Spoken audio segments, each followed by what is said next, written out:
Have you ever met someone who kept acting as if they are the victim and who tells you that they have so many problems all around, but you can't help but have this off feeling about them? Keep watching this video because you might be in the presence of a covert or spiritual narcissist.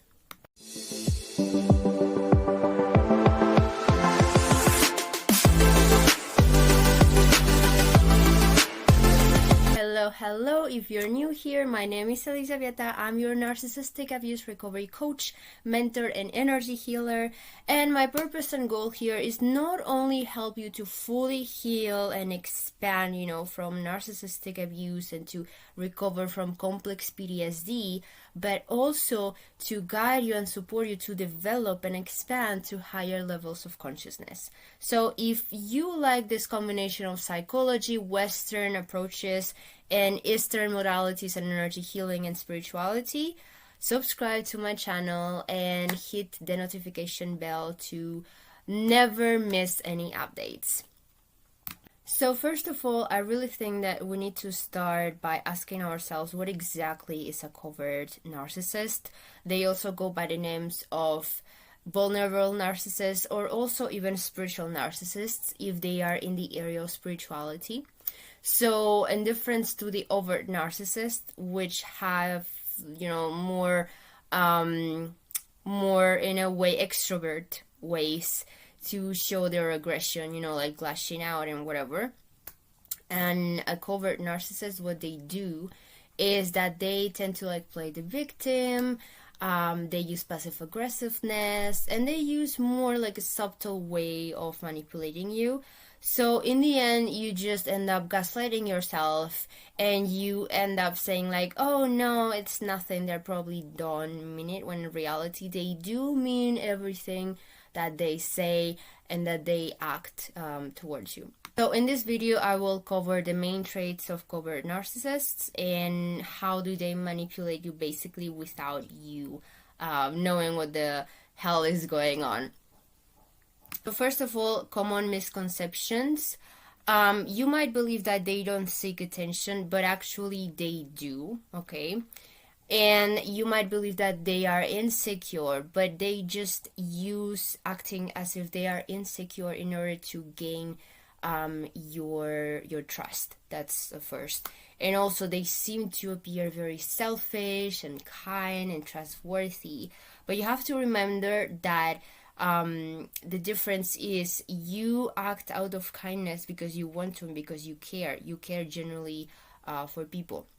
The covert narcissists, they don't care. Their kindness is always transactional, okay? I wanted to really remember this. And even if they don't appear, again, I mentioned this, but even if they don't appear confident, they still believe inside that they are superior to you and I. So the first sign of a covert narcissist is obviously that they play the victim. They use some kind of story for their trauma or how they were abused or whatever happened to their exes. And by the way, their exes are always the crazy ones, not them. And for whatever happened in the past to them, they never take responsibility. They're always the victim one. They're always the person who suffered.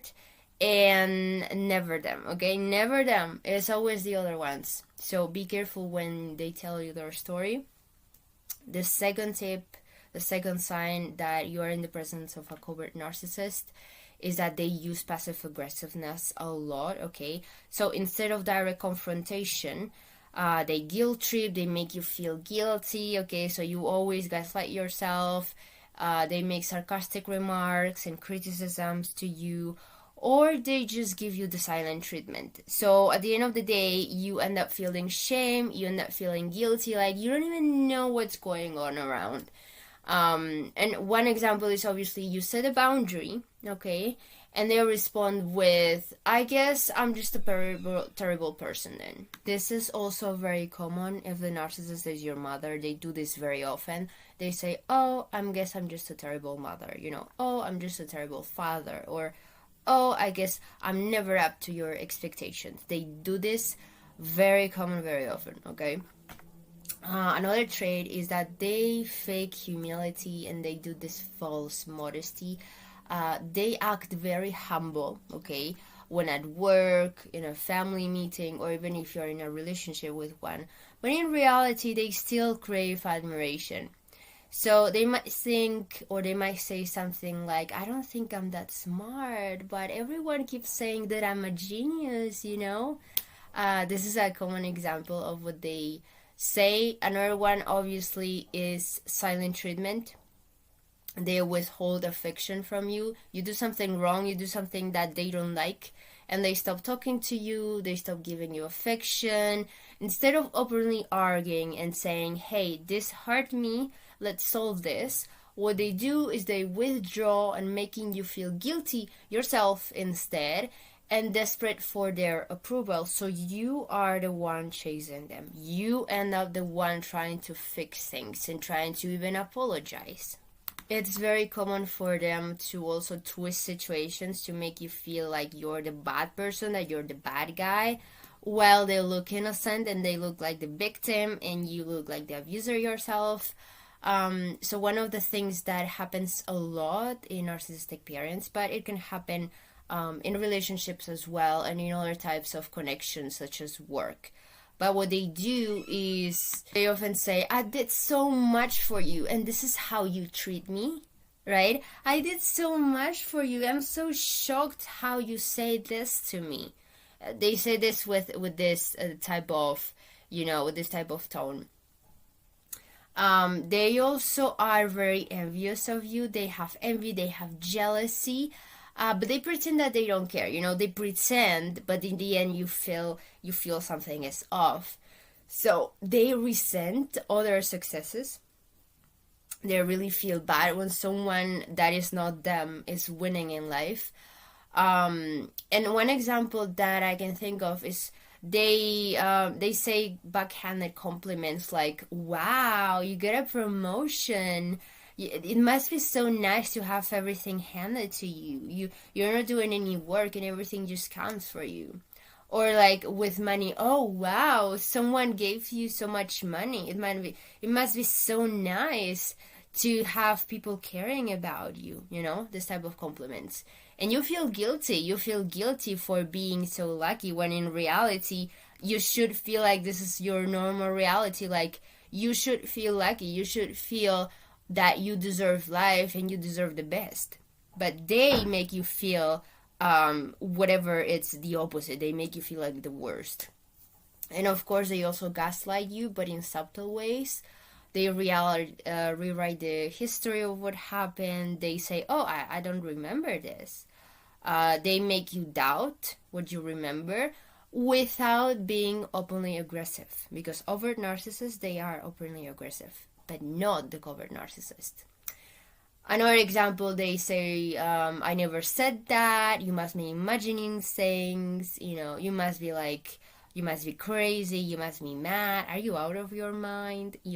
They say things like that. So now on how covert narcissists manipulate you, they use love bombing, so be very careful when you're meeting someone in the dating scene and they suddenly seem to be so deeply vulnerable to make you feel special, like you're the only one who makes you feel so good. They use emotional blackmail. This happens when you are already usually in an established relationship. And they use victimhood, obviously, to get their way. They also use triangulation. This happens especially if you have children together. They also compare you to, like, you're a bad parent, or if you're a sibling and you have a narcissistic parent, they compare you with your other siblings to make you feel insecure, of course, and to make you feel envious of the other siblings. They love playing confused. They pretend they don't understand what's going on, or they pretend they don't really get what you are saying. And they weaponize, they use therapy or healing terms against you. That's why you have to be very careful. Don't use any new terms with a narcissist, because they will learn them and they will use it against them. And yeah, one example, you're just being toxic by using these boundaries that you learn in therapy, or your therapist is not qualified enough. They will say whatever thing to make you feel guilty. Also, let me know in the comments if you relate and which signs and which manipulation techniques they used against you. And also, have you ever dealt with a covert narcissist? What was your experience like? Let me know down below in the comments. And again, if you found this video helpful, don't forget to subscribe and hit the notification bell to never miss an update. And also, if you're dealing with covert narcissism, whether it's a boss, a friend, a romantic relationship, a spouse, or even in your family household, you can reach out to me and we can schedule a coaching call. I will guide you exactly with these steps that you need to take in order to start changing your life. Or if you're ready to just start changing your life ASAP, just contact me again, links down below, and we can set a plan in action to make sure that you are never suffering again. So, thank you so much for watching this video. Don't forget to subscribe and see you in the next one. Bye.